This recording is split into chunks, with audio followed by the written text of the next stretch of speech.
سيدنا محمد وعلى آل سيدنا محمد وبارك وسلم۔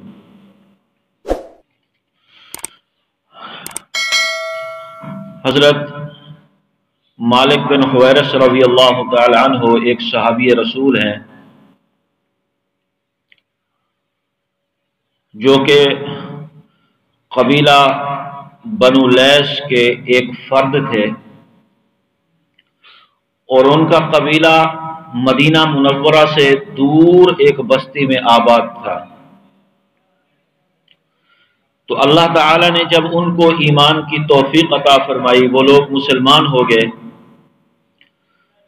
تو مسلمان ہونے کے بعد وہ اللہ کے نبی صلی اللہ علیہ وسلم کی خدمت اقدس میں حاضر ہوئے۔ اور یہ جو حدیث پاک میں نے تلاوت کی ہے، یہ بہت طویل لمبی حدیث پاک ہے، اور اس حدیث پاک میں اپنی وہ حاضری کا واقعہ بیان فرما رہے ہیں کہ ہم اللہ کے نبی صلی اللہ علیہ وسلم کی خدمت اقدس میں آئے، اور ہم سب نوجوان تھے، اور ہم نے اللہ کے نبی صلی اللہ علیہ وسلم کی خدمت اقدس میں 20 دن قیام کیا، 20 دن اور 20 رات، اور 20 دن کے بعد از خود اللہ کے نبی صلی اللہ علیہ وسلم کو خیال آیا کہ ہم شاید اپنے گھروں کو جانا چاہتے ہیں۔ تو پھر آپ صلی اللہ علیہ وسلم نے ہم سے خود ہی پوچھا کہ تم اپنے گھروں کے اندر کس کس کو چھوڑ کر آئے ہو؟ فرماتے ہیں کہ کان رسول اللہ صلی اللہ علیہ وسلم رحیما رفیقا، کہ آپ صلی اللہ علیہ وسلم جو ہر انسان کے اوپر بہت زیادہ رحیم تھے اور رفیق تھے، انہوں نے از خود ہم سے پوچھا کہ تم اپنے گھروں میں کس کس کو چھوڑ کر آئے ہو؟ تو ہم نے آپ صلی اللہ علیہ وسلم کے سامنے عرض کر دیا کہ ہم اپنے گھروں میں فلاں فلاں کو چھوڑ کر آئے ہیں۔ تو پھر آپ صلی اللہ علیہ وسلم نے فرمایا کہ اب تم اپنے گھروں کو واپس جاؤ، اور وہاں جا کر جو کچھ تم نے مجھ سے سیکھا ہے اس کو اپنے گھر والوں کو سکھانا ہے، اور ان کو یہ حکم دینا ہے کہ وہ دین کے اوپر عمل کریں۔ اور پھر فرمایا کہ جب نماز کا ٹائم ہو جائے، وقت ہو جائے، تو تم میں سے ایک آدمی آذان دے۔ پھر فرمایا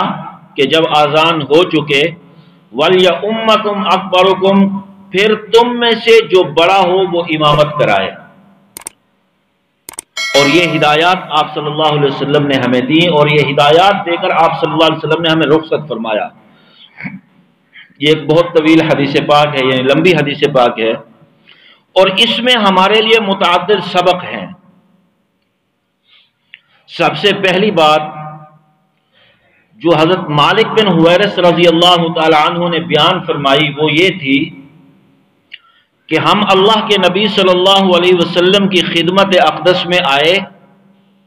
اور ہم سب نوجوان تھے، اور ہم نے آپ صلی اللہ علیہ وسلم کی خدمت اقدس میں 20 دن رہ کر ہم نے دین کو سیکھا۔ در حقیقت اس زمانے میں دین سیکھنے کا یہی طریقہ تھا، کیونکہ اس زمانے میں نہ تو کوئی باقاعدہ مدرسہ تھا، نہ کوئی یونیورسٹی تھی، نہ کالج تھا، نہ سکول تھا، نہ کوئی باقاعدہ کتابیں تھی، نہ کورس تھا، نہ سلیبس تھا، نہ کوئی نصاب تھا۔ بس جس کو بھی دین سیکھنا ہوتا وہ اللہ کے نبی صلی اللہ علیہ وسلم کی خدمت اقدس میں آ جاتا، اور آپ صلی اللہ علیہ وسلم کی صحبت اقدس میں آ کر دیکھتا کہ آپ صلی اللہ علیہ وسلم کس طرح زندگی گزار رہے ہیں، اور آپ صلی اللہ علیہ وسلم کے صبح سے لے کر شام تک معمولات کیا ہیں، آپ صلی اللہ علیہ وسلم کا لوگوں کے ساتھ رویہ کیسا ہے، آپ صلی اللہ علیہ وسلم کا اپنے گھر والوں کے ساتھ رویہ کیسا ہے، باہر والوں کے ساتھ رویہ کیسا ہے، یہ سب چیزیں وہ اپنی آنکھوں سے دیکھتے اور دیکھ دیکھ کر وہ اللہ کے نبی صلی اللہ علیہ وسلم کی سیرت طیبہ کو معلوم کرتے تو اس طرح ان کو دین سمجھ آتا تھا، کیونکہ اللہ تعالی نے دین سیکھنے کا جو اصل طریقہ مقرر فرمایا ہے وہ یہی صحبت ہے، کیونکہ از خود کتاب پڑھ لینے سے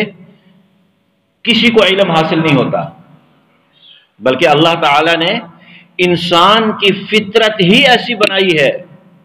کہ از خود کتاب پڑھ لینے سے، صرف تنہا کتاب پڑھ لینے سے دنیا کا کوئی بھی علم و ہنر اس کو حاصل نہیں ہوتا، بلکہ علم و ہنر کو سیکھنے کے لیے کسی نہ کسی کی صحبت کی ضرورت ہوتی ہے۔ اور صحبت کہتے ہیں کسی جاننے والے کے پاس چند دن رہنا اور اس کے طرز عمل کا مشاہدہ کرنا، اس کو صحبت کہتے ہیں۔ اور یہی صحبت انسان کو کوئی نہ کوئی علم و ہنر سکھاتی ہے۔ اب دیکھیے کہ اگر کسی کو ڈاکٹر بننا ہو، ڈاکٹر، تو اس کے لیے دو طریقے ہیں، ایک قانونی طریقہ ہے، ایک غیر قانونی طریقہ ہے، یعنی ایک فطری طریقہ ہے، ایک غیر فطری طریقہ ہے۔ غیر قانونی طریقہ یہ ہے کہ اگر کسی کو ڈاکٹر بننا ہو تو پوری دنیا کے اندر میڈیکل کے اوپر لاکھوں کتابیں موجود ہیں اور ہر زبان کے اندر موجود ہیں، یعنی عربی میں بھی موجود ہیں، فارسی میں بھی موجود ہیں، اردو میں بھی موجود ہیں، اور انگلش میں تو بے تحاشا کتابیں موجود ہیں۔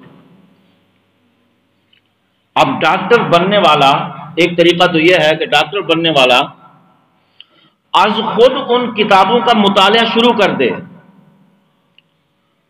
اور ان کتابوں میں سے دیکھ دیکھ کر وہ میڈیسن جو ہے وہ تجویز کرنا شروع کر دے، دوائیں تجویز کرنا شروع کر دے، اور ان کتابوں کے اندر آپریٹ کے یعنی آپریشن کرنے کے طریقے بھی لکھے ہوئے ہیں، اور ان طریقوں کو پڑھ پڑھ کر اگر وہ لوگوں کے آپریشن کرنا شروع کر دے گا تو سوائے قبرستان آباد کرنے کے انسانیت کی اور کوئی خدمت نہیں کر سکے گا۔ اور دوسرا جو لیگل طریقہ ہے وہ یہ ہے، قانونی طریقہ، کہ اگر کسی کو ڈاکٹر بننا ہے تو اس کو چند دن کسی ڈاکٹر کی صحبت میں رہ کر ڈاکٹری سیکھنی پڑے گی۔ اگر کسی کو انجینئر بننا ہے تو اس کو بھی کسی نہ کسی انجینئر کی صحبت میں رہ کر چند دن انجینئرنگ سیکھنی پڑے گی۔ یہاں تک کہ اگر کسی کو کھانا پکانا سیکھنا ہے تو اس کو بھی کسی نہ کسی باورچی کی صحبت میں رہ کر کھانا پکانا سیکھنا پڑے گا، تب جا کر اس کو کھانا پکانا آئے گا۔ اور یہی معاملہ، بالکل یہی معاملہ اللہ تعالیٰ نے دین کا رکھا ہے کہ یہ دین بغیر صحبت کے انسان کو حاصل نہیں ہوتا۔ یہی وجہ ہے کہ اللہ تعالیٰ نے جب بھی آسمان سے کوئی کتاب نازل فرمائی تو اس کے ساتھ ایک رسول کو ضرور بھیجا، ایک پیغمبر کو ضرور بھیجا۔ اب دیکھیے کہ اگر اللہ تعالیٰ چاہتے تو آسمان سے کوئی نہ کوئی کتاب نازل فرما دیتے اور پھر حکم دے دیتے کہ میں نے کتاب نازل کر دی ہے، اب از خود تم اس کے اوپر عمل کر لو، لیکن ایسا نہیں کیا اللہ تعالیٰ نے۔ جب بھی کوئی کتاب نازل فرمائی تو اس کے ساتھ ایک رسول کو، ایک پیغمبر کو ضرور بھیجا، تاکہ وہ پیغمبر، وہ رسول اس کتاب پر عمل کرنے کا طریقہ لوگوں کو بتائے، اور اس کی صحبت، اس رسول، اس پیغمبر کی صحبت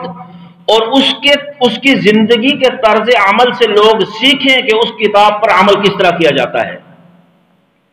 اب حضرات صحابہ کرام رضی اللہ تعالیٰ عنہم اجمعین کو دیکھیے کہ وہ کس مدرسہ کے فارغ التحصیل تھے، کس یونیورسٹی کے پڑھے ہوئے تھے، کس کالج میں پڑھے ہوئے تھے، کس سکول سے انہوں نے تعلیم حاصل کی۔ صحیح بات تو یہ ہے کہ اس زمانے میں نہ تو کوئی باقاعدہ مدرسہ تھا، نہ کوئی یونیورسٹی تھی، نہ کوئی کالج تھا، نہ کوئی سکول تھا، اور نہ ہی کتابیں تھیں، نہ کوئی نصاب مقرر تھا، نہ کوئی کورس مقرر تھا، لیکن ایک صحابی رسول صلی اللہ علیہ وسلم کے طرز عمل پر قربان جائیے کہ انہوں نے اللہ کے نبی صلی اللہ علیہ وسلم کی صحبت اٹھائی اور اس صحبت کے نتیجے میں اللہ کے نبی صلی اللہ علیہ وسلم کی ایک ایک ادا کو دیکھا، پھر اس ایک ایک ادا کو اپنے اندر سمونے کی کوشش کی، اس طرح وہ صحابی رسول بن گئے۔ تو بہرحال یہ صحبت ایک ایسی چیز ہے جو انسان کو کیمیا بناتی ہے، یا یوں سمجھ لیں کہ انسان کو انسان بناتی ہے، انسان کو انسان بناتی ہے۔ اس لیے قرآن و حدیث کا تقاضا یہ ہے کہ اگر دین سیکھنا ہے تو پھر اپنی صحبت درست کرو، پھر اپنی صحبت درست کرو، یعنی ایسے لوگوں کی مجلس میں اٹھو بیٹھو، اپنا آنا جانا رکھو جو لوگ دین کے حامل ہیں، اور ان لوگوں کی صحبت آہستہ آہستہ رفتہ رفتہ تمہارے اندر بھی دین کی عظمت، اس کی محبت اور اس کی فکر پیدا کر دے گی۔ ہاں اگر وہ غلط صحبت اختیار کرو گے تو پھر اس کا بھی اپنے اثرات ہوتے ہیں، اور پھر وہ غلط صحبت کے اثرات جو ہیں وہ انسان کی زندگی کے اوپر ظاہر ہوتے ہیں، انسان کی زندگی کے اوپر وہ ظاہر ہوتے ہیں، ضرور ہوتے ہیں۔ اگر انسان کی زندگی میں وہ ظاہر نہ ہوں تو پھر مرتے دم تو ضرور بالضرور وہ ظاہر ہوتے ہیں، ان کا اظہار ہوتا ہی ہوتا ہے۔ اور یہ جو دین ہے یہ اللہ کے نبی صلی اللہ علیہ وسلم کے زمانے سے لے کر آج تک اسی طرح چلا آ رہا ہے کہ آپ صلی اللہ علیہ وسلم کی صحبت اقدس سے صحابہ کرام تیار ہوئے، اور صحابہ کرام رضی اللہ تعالی عنہم اجمعین کی صحبت سے تابعین تیار ہوئے، اور تابعین کی صحبت سے تبع تابعین تیار ہوئے۔ اسی طرح یہ دین کا سلسلہ چل رہا ہے اور اسی طرح یہ قیامت تک چلتا رہے گا۔ تو بہرحال تو یہ صحابہ کرام رضی اللہ تعالی عنہم اجمعین چونکہ اللہ کے نبی صلی اللہ علیہ وسلم سے دور رہتے تھے، اسی لیے یہ لوگ 20 دن نکال کر اللہ کے نبی صلی اللہ علیہ وسلم کی خدمت اقدس میں آئے اور خدمت اقدس میں رہے، اور ان 20 دنوں میں جب انہوں نے دین کی بنیادی تعلیمات حاصل کر لی اور دین کا بنیادی جو طریقہ تھا وہ سیکھ لیا اور اللہ کے نبی صلی اللہ علیہ وسلم کی صحبت سے فیض یاب ہو گئے، تو پھر خود ہی اللہ کے نبی صلی اللہ علیہ وسلم کو یہ خیال آیا کہ یہ لوگ نوجوان ہیں اور ان کا گھر بار بھی ہے اور ان کے دل کے اندر خواہش پیدا ہو رہی ہے گھر جانے کی، تو پھر از خود اللہ کے نبی صلی اللہ علیہ وسلم نے ان سے پوچھا کہ تم اپنے گھروں میں کس کس کو چھوڑ کر آئے ہو؟ تو جب انہوں نے عرض کیا کہ یا رسول اللہ صلی اللہ علیہ وسلم ہم اپنے گھروں میں فلاں فلاں کو چھوڑ کر آئے ہیں، تو ان میں کچھ ایسے بھی تھے نوجوان جو نئے نئے شادی شدہ تھے، اور جب آپ صلی اللہ علیہ وسلم کو انہوں نے عرض کیا کہ ہم اپنے گھروں میں فلاں فلاں کو چھوڑ کر آئے ہیں، تو پھر آپ صلی اللہ علیہ وسلم نے ان سے فرمایا کہ جو حقوق تمہارے گھر والوں کے تمہارے ذمے ہیں ان حقوق کی ادائیگی کے لیے اب تم اپنے گھروں کو واپس جاؤ۔ اس حدیث کتاب علماء کرام نے مسئلہ لکھا ہے کہ جو آدمی شادی شدہ ہو اس کو کسی شدید ضرورت کے بغیر اپنے گھر سے زیادہ عرصہ دور نہیں رہنا چاہیے، کیونکہ اس میں اس کی اپنی بھی حفاظت ہے اور اس کے گھر والوں کی بھی حفاظت ہے۔ دیکھیے اللہ تعالیٰ نے ہمیں ایک ایسا دین عطا فرمایا ہے کہ جس دین کے اندر تمام جانبوں کی یعنی تمام سائڈوں کی رعایت ہے۔ ایسا نہیں ہے کہ ایک پہلو کی طرف جھکاؤ ہو گیا اور جو دوسرے پہلو ہیں وہ انسان کی نظروں سے اوجھل ہو گئے،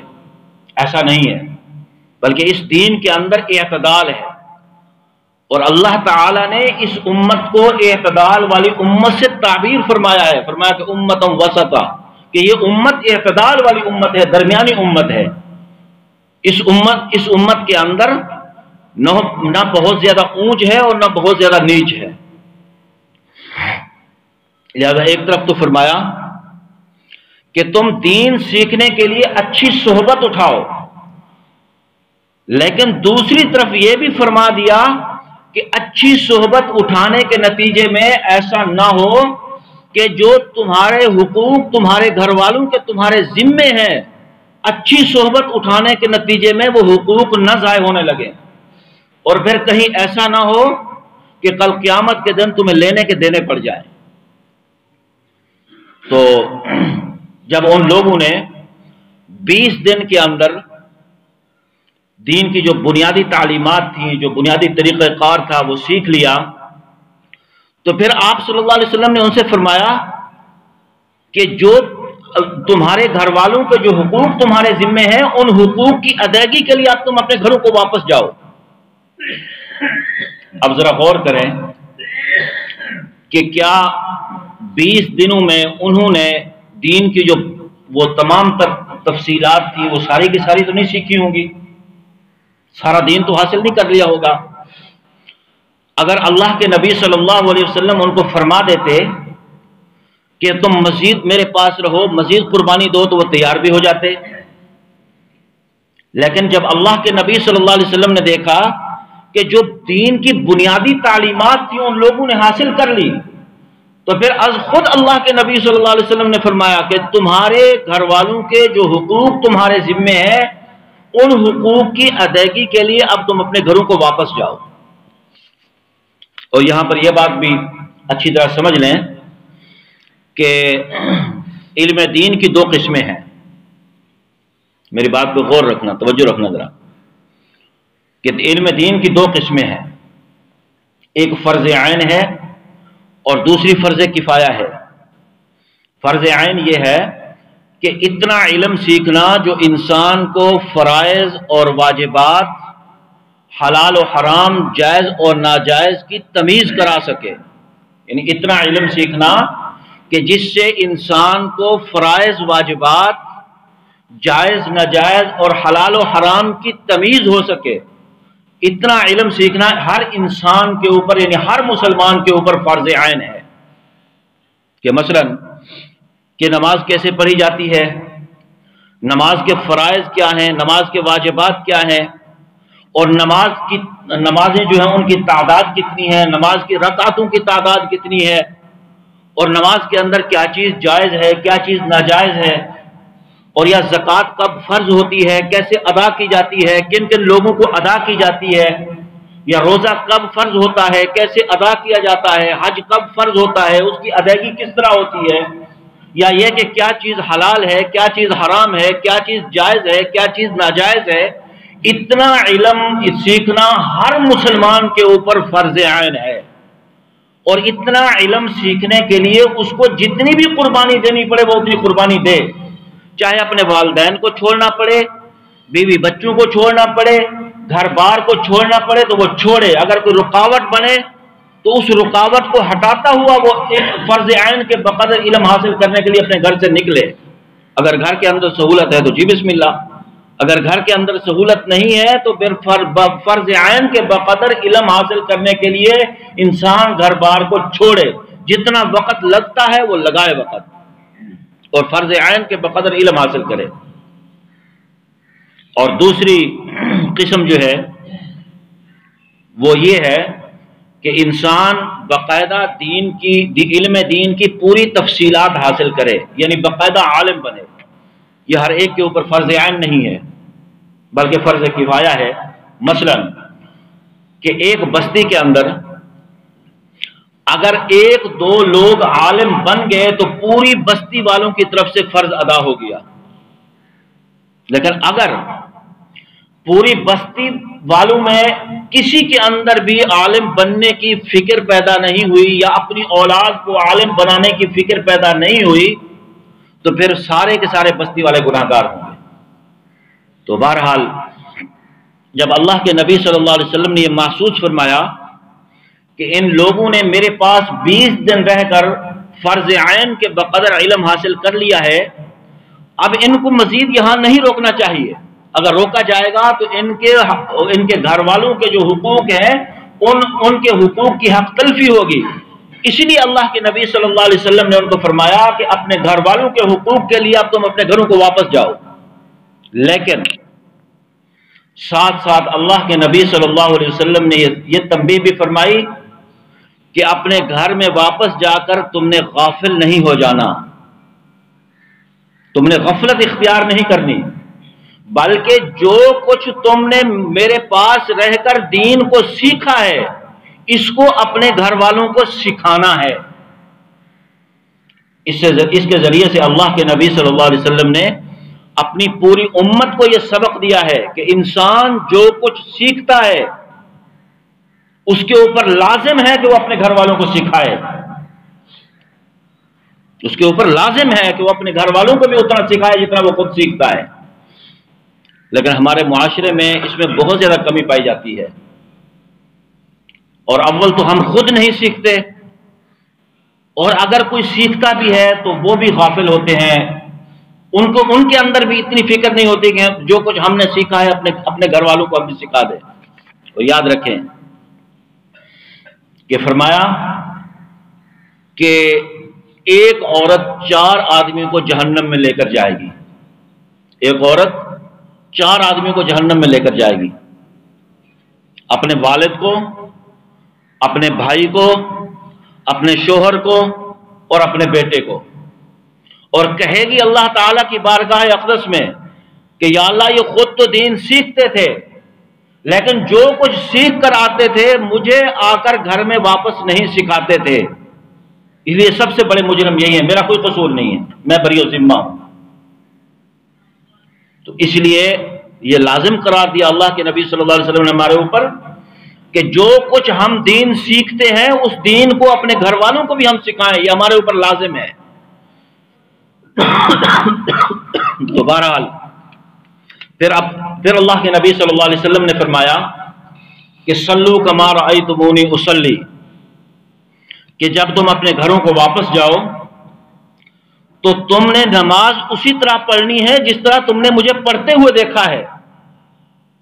یہاں پر آپ صلی اللہ علیہ وسلم نے یہ نہیں فرمایا کہ تم واپس جاؤ تو بس نماز پڑھتے رہنا، نہیں فرمایا، تنبیہ فرمایا کہ صلو کما رأیتمونی اصلی، کہ نماز تم نے واپس جا کر اسی طرح پڑھنی ہے جس طرح تم نے مجھے پڑھتے ہوئے دیکھا ہے، یعنی تمام فرائض اور واجبات کی رعایت کے ساتھ تم نے نماز پڑھنی ہے، تمام سنتوں کی رعایت کے ساتھ تم نے نماز پڑھنی ہے، اور کہیں ایسا نہ ہو کہ تم واپس گھروں کو جاؤ اور نماز پڑھتے رہو اور وہ تمہاری نماز ضائع ہوتی رہے، اور کہیں ایسا بھی نہ ہو کہ تم واپس گھروں کو جاؤ اور تم نماز پڑھتے رہو، وہ نماز پھر کالے کپڑے میں لپیٹ کر تمہارے منہ پر مار دی جائے، اور کہیں ایسا بھی نہ ہو کہ تم اپنے گھروں کو واپس جاؤ اور وہاں جا کر تم نماز پڑھتے رہو اور وہ نماز آسمان کی طرف بددعا دیتی ہوئی جائے کہ یا اللہ جس طرح اس بندے نے مجھے تباہ کیا ہے تو بھی اس کو تباہ و برباد کر۔ اور یہ نماز اس پر الحمدللہ میں تفصیل سے کئی مرتبہ عرض کر چکا ہوں، تفصیل سے، پوری تفصیل سے میں نے عرض کیا، اور ایک مرتبہ نہیں کئی مرتبہ، لیکن افسوس یہ ہے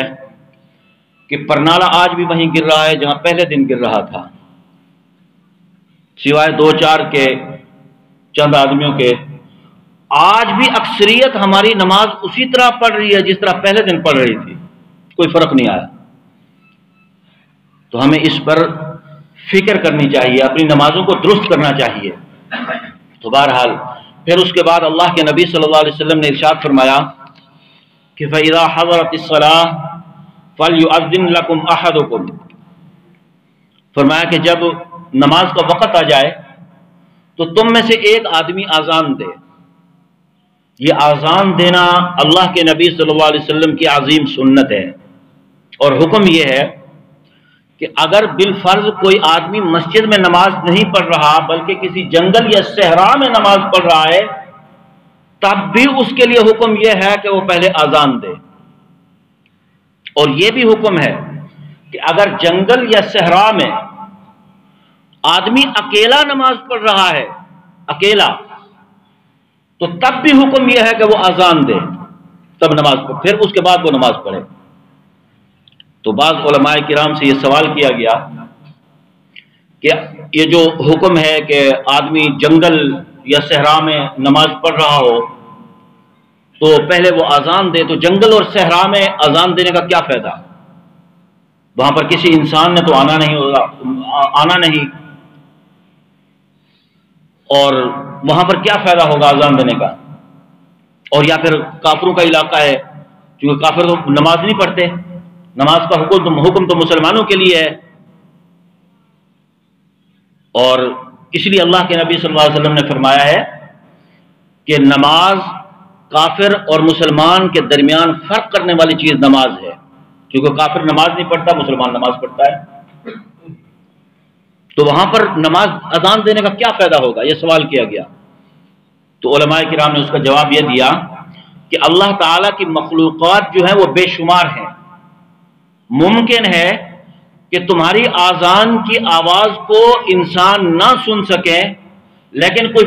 فرشتے یا جنات سنیں اور وہ سن کر آ جائیں، تمہاری نماز میں شریک ہو جائیں، تو اللہ تعالیٰ تمہاری نماز کے ثواب کو بڑھا دیں گے۔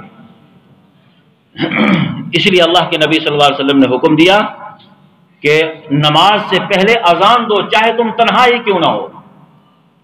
اور پھر آپ صلی اللہ علیہ وسلم نے فرمایا کہ وَلْيَؤُمَّكُمْ أَكْبَرُكُمْ، فرمایا کہ جب اذان ہو جائے تو اس کے بعد جب تم امامت کرانے لگو، یا آپ صلی اللہ علیہ وسلم نے ہدایات دی صحابہ کرام کو، فرمایا کہ جب اذان ہو جائے تم امامت کرانے لگو تو پھر تم میں سے جو عمر میں بڑا ہو وہ امامت کرائے۔ اصل حکم یہ ہے کہ جب امام، میری بات پہ غور رکھنا، توجہ رکھنا ذرا، اصل حکم یہ ہے کہ اگر امام موجود نہ ہو، امام مقرر تو ہے لیکن موجود نہیں ہے، وہ کسی کام کی غرض سے باہر گیا ہوا ہے، کسی شرعی تقاضے کے لیے وہ باہر گیا ہوا ہے، تو پھر فرمایا حکم یہ ہے کہ جو زیادہ علم رکھنے والا ہو وہ امامت کرائے، امام کی عدم موجودگی میں، غیر موجودگی میں، پھر وہ امامت کرائے، وہ نماز پڑھائے۔ اور پھر فرمایا کہ اگر صاحب علم زیادہ ہوں، یعنی علم رکھنے والے جو ہیں وہ بہت زیادہ ہیں امام کی غیر موجودگی میں، امام کی عدم موجودگی میں، تو پھر کون نماز پڑھائے؟ پھر فرمایا کہ وَلْيَؤُمَّكُمْ أَكْبَرُكُمْ، پھر فرمایا کہ جو عمر میں بڑا ہو وہ نماز پڑھائے۔ یہ حکم ہے۔ ہاں اگر امام موجود ہو، اس کی موجودگی میں کسی کو بھی اختیار نہیں ہے کہ وہ نماز پڑھائے، امام خود پڑھائے گا۔ امام کی موجودگی میں نماز کے مصلی کا وارث، میری بات یاد رکھنا، نماز کے مصلی کا وارث بھی وہی ہے اور نماز جنازہ کے مصلی کا وارث بھی وہی ہے۔ اس کی موجودگی کے اندر کسی شخص کو کوئی اختیار نہیں ہے کہ وہ نماز پڑھائے یا نماز جنازہ پڑھائے، امام خود پڑھائے گا۔ یہ امام کا اختیار ہے، اللہ تعالیٰ نے اس کو اختیار دیا ہے۔ اگر اس کی موجودگی میں کوئی شخص اس کے مصلی کے اوپر، چاہے وہ مصلی نماز کا ہو یا نماز جنازہ کا ہو، کوئی کسی دوسرے شخص کو کھڑا کرتا ہے تو یہ امام کے حق پر ڈاکہ ڈالنے کے مترادف ہے۔ یہ بات ہمیں یاد رکھنی چاہیے، اور یہ اصول و ضوابط ہیں، ان اصول و ضوابط کی پابندی ہر انسان کے اوپر لازم ہے۔ دیکھیے اللہ تعالیٰ نے ہمیں ایک آفاقی دین عطا فرمایا، آفاقی دین۔ دنیا کا کوئی بھی کام ہو، کوئی بھی کام، وہ اپنے اپنے اصولوں کے اندر ہو رہا ہے، یہاں تک کہ کنجر جو ہوتے ہیں، کنجروں کے بھی اصول ہوتے ہیں، وہ بھی اپنا کام اپنے اصولوں کے اندر رہ کر کرتے ہیں۔ اگر وہ اصولوں کی خلاف ورزی کریں گے تو حکومت ان کو پکڑے گی، سزا دے گی، لیکن اللہ تعالیٰ نے ہمیں اتنا بڑا آفاقی دین عطا فرمایا، کیا اس دین کو اللہ تعالیٰ نے بغیر اصول و ضوابط کے چھوڑ دیا؟ ایسا نہیں ہے۔ اللہ تعالیٰ نے اس دین کے بارے میں جو اصول و ضوابط دیے ہیں، ان اصول و ضوابط کی پابندی ہر ایک کے اوپر لازم ہے، ہر مسلمان کے اوپر لازم ہے کہ وہ ان اصول و ضوابط کی پابندی کرے۔ تو بہرحال اس لیے اللہ کے نبی صلی اللہ علیہ وسلم نے ان کو فرمایا کہ جب نماز کا وقت ہو جائے، کہ چونکہ تمہارے ہاں کوئی امام مقرر نہیں ہے، اور جب نماز کا وقت ہو جائے تو تم میں سے جو بڑا ہو وہ نماز پڑھائے، تم میں سے جو بڑا ہو وہ نماز پڑھائے۔ یہ اللہ تعالیٰ نے بڑے کا ایک اختیار رکھا ہے، یعنی اس کو بڑائی دی ہے اللہ تعالیٰ نے، اس کو ایک عظمت دی ہے اللہ تعالیٰ نے۔ اور چونکہ وہ صحابہ کرام رضی اللہ تعالیٰ عنہ مجمعین جو تھے، وہ سب نے 20 دن اللہ کے نبی صلی اللہ علیہ وسلم کی خدمت اقدس میں رہ کر دین حاصل کیا تھا، اور وہ علم میں تو سب برابر تھے، اس لیے اللہ کے نبی صلی اللہ علیہ وسلم نے ان کو فرمایا کہ وَلْيَؤُمَّكُمْ أَكْبَرُكُمْ، کہ جو تم میں سے عمر میں بڑا ہو وہ نماز پڑھائے۔ تو بہرحال یہ ایک حدیث پاک تھی اور اس کی مختصر سی تشریح میں نے آپ حضرات کے سامنے رکھی ہے. دعا ہے کہ اللہ تعالیٰ باتوں پر عمل کرنے کی توفیق عطا فرمائے. وآخر دعوانا ان الحمد للہ رب العالمین. Subscribe to our channel by clicking the subscribe button. Click the bell button and enjoy the latest uploads from our channel.